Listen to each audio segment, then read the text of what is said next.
So mwana abatula ku BBS Final tubabuuza ko nga tusinziira mu kibuga Dubai oba ekibuga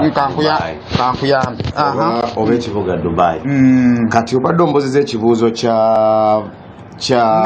numbers abantu nga bangi mutadde mu kifo ekigazi kyekyenjawulo kyemusuubira ekigenda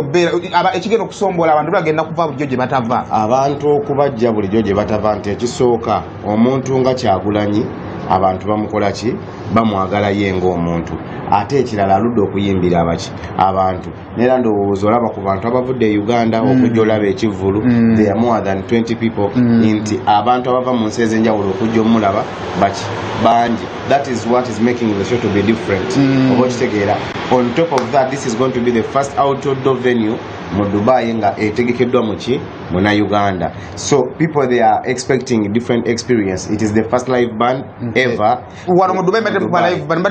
tubadde tukuba CD tubaddewo live band. So it is going to be the first live band. Okay. So all those factors bring it to nti abantu basobola okubeera abangi mu kinene ekivulu because even tekibeerangawo okutuuka mu show kati olabe namba z'ogamba ze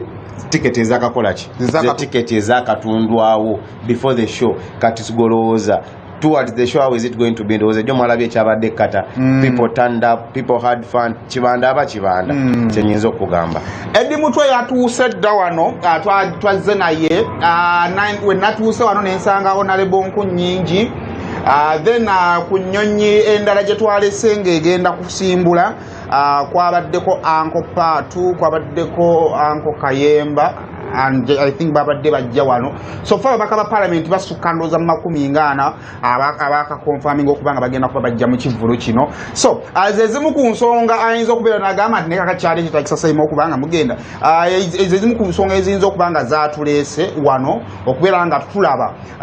turn up y'Abannayuganda engeri gye bakubamu omuziki engeri gye banyumirwamu gye balyamu ssente nga bali eyo now tugende ku nsonga ey'okuzza abaana idea eri